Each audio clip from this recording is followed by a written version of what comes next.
What's up, guys? Welcome back to another episode of Stronger TV. I'm Kiefer Lammi here with Dan Pope, and today we're talking about using different implements with the bench press. Okay, so we have a variety of implements today. First one we have is a fat bar or an axle bar. The second one we have is a Swiss or neutral grip, or it's kind of a neutral pronated grip, somewhere between the two, bar, and then we're going to talk about dumbbells a little bit. Sweet. So the first thing I want to talk about is going to be the fat bar.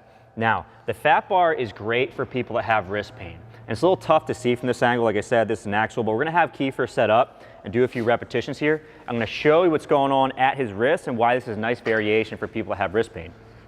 Yep. So it's a little tough to see from this angle, like I said, but if you look at where Kiefer's got a big old hand. It's like a baseball glove. But the thing is, when he is in his bench press position, if he has a thin bar, he extends a little bit more from his wrist. If it's a fat bar, it sits a little bit more into his palm, right? And the reason why it's nice is that when people that have wrist pain, when they extend, it ends up hurting quite a bit. But for this axle bar, they don't have to be as extended. They can be in the middle, a little more neutral, and they can press from there.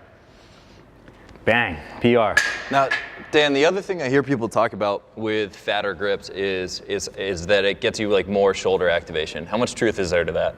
You know, I don't really know. I don't know of any research study or anything like that. I think the concept is that if you have something that's hard to grip, and you have to really squeeze hard. I think the concept is called radiation, where if you squeeze really hard, you have more musculature up the chain that starts to fire. I mean, the way it was explained to me is if someone shakes your hand like a floppy fish, there's like no muscle at all working. Sure. But if you squeeze really hard and try to squeeze as hard as you can, more musculature up the chain is probably going to fire. So that makes sense. But the other thing is that when you're bench pressing, you're not squeezing super hard. If you were to do a row with an axle bar or a fat bar, that would make more sense to me just because you're squeezing so hard. But the other piece is that if your grip is a limiting factor, then you probably can't overload the shoulder anyway. So it's probably one of these, you know, you probably get a little bit more activation from squeezing so hard, a little bit less overload because the limiting factor is the grip and not the shoulder. So, yeah. Yeah, I've never really had a good answer for that, but I've found kind of anecdotally that, you know, when people have maybe a little bit of elbow irritation or a little bit of shoulder irritation, one of the modifications that I've made is either, you know, putting fat grips onto dumbbells or using the fatter bar, and it kind of cleans it up for them in the short term sometimes. So I don't know what it's coming from, whether it's the gripping or it forces them to focus on something different, but it seems to have a little bit of an impact as a short-term thing. I like it, and I think one of the reasons why implements are so helpful, different types of implements for bench press or really any other exercise, is a lot of times we really overuse a certain pattern of pressing or a pattern of rowing or specific grip width, and then just altering those things just a little bit is nice to unload one of the areas that's irritated and just makes it feel better for the most part. Sure, a little bit of variety. Little variety, cool. Yeah. What's our next one? Let's go over the Swiss bar right here, and we'll set up and we'll get it going. I'll set up. Why don't you start talking about it? Okay, very good. So when we bench press, generally we're going to be using a bar. And if you look at my elbow angle, when I'm using a bar, it forces my palms down a little bit. So when I press, my elbows are generally out a little bit wider. If I use more of a neutral grip, what ends up happening is that my elbows automatically come a little bit tighter to my body, right? And the reason why this can be beneficial is with people that have issues with the shoulder. So if I have a lot of pain with my elbows out wide, having a more of a neutral grip, or at least somewhere in between, which we're going to show you right here, is really nice because now I'm able to press with a little less pain, right? Yeah. Obviously, everyone's a little bit different, so you can't automatically assume that if you switch to a neutral grip bar or Swiss bar, it's going to feel way better. But for a lot of people, it really does. Yeah. So I really like this bar that we have from Elite FTS too, because it's got a couple unique options. A lot of times you see the Swiss bar and, you know, it's got this grid, but they're all in sort of like a straight horizontal path, right? Yeah. But on this one, they're all at an angle, which I actually find to be a little bit even more shoulder friendly because it's somewhere in the middle versus stuck all the way to this position. Yeah. But the second thing that's really cool too is that it has this little camber in it so that you can choose to either extend the range of motion or limit the range of motion. So in addition to changing hand position, which has been really friendly for people's shoulders, we can also force them to stop a little bit short rather than doing something like a floor press, so we can get a modified range of motion and still get a good training effect. I like it, you know. As far as this additional range of motion goes, shortening that range of motion is a lot of times really nice for people that have shoulder pain, so that's really cool. The other piece is that if you're trying to get people back to bench press and that extended range is a little bit painful for them, once they get to the point where they're out of pain, maybe you want to put in some deficit presses where you're going a little extra deep just to build some extra strength and stability in the shoulder to not get hurt over the course of time, all right? Dan, you want to show them a couple things that we're talking about here as I go through? You got it. So first and foremost, notice Kiefer's grip right here. So we're no longer here, we're now here. So what ends up happening is, go down to the bottom for me. If you take a look at the elbow position, they're not so wide. So it's a little bit closer to the body here, all right? And let's do a few press and repetitions just so people can see, all right? Like I said before, that's kind of nice on the shoulder. Let's pause at the very bottom again. So if you look at where Kiefer's elbow is now, elbows are not quite as deep to the floor as you would normally see in a regular bench press, which is a lot of times really nice on people who have shoulder pain too. So, good. Bang. And then like we talked about, I won't do it right now, but we can also flip this bar over and we can go extended range of motion. So purely as a performance gain, we can use that as a way to get extended range of motion on the shoulder, get a little bit extra pec, a little extra delt maybe into this, and get a good supplemental training effect maybe on a secondary day after you bench press earlier in the week.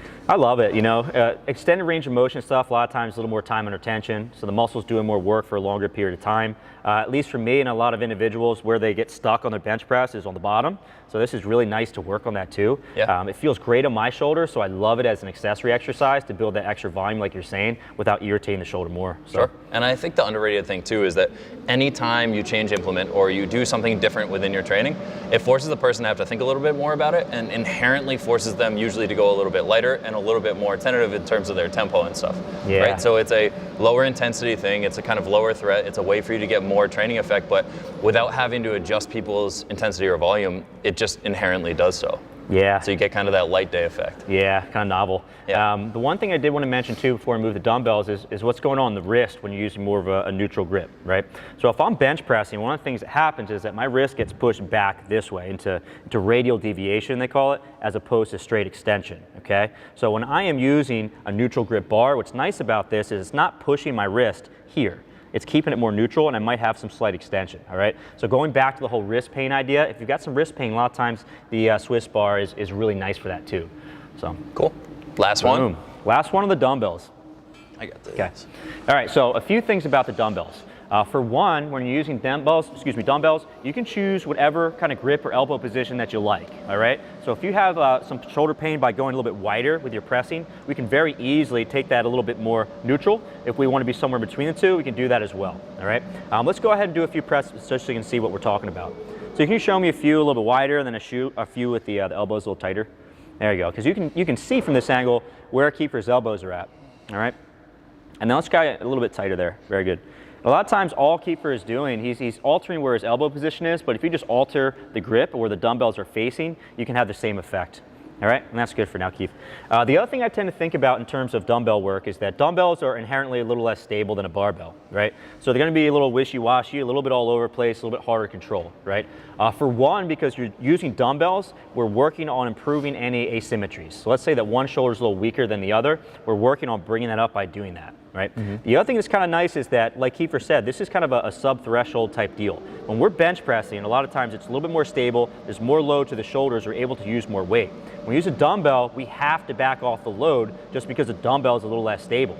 So if you think about it from a load perspective, dumbbells are nice because we're getting a lot of work to the pecs, to the delts, to the triceps. We're getting with a little bit less load, which can be good for cranky shoulders. Yeah, I agree. It's something that I use almost every time in early phases for somebody's training is, you know, we might be doing a primary bench press exercise, but their secondary stuff almost always is with dumbbells.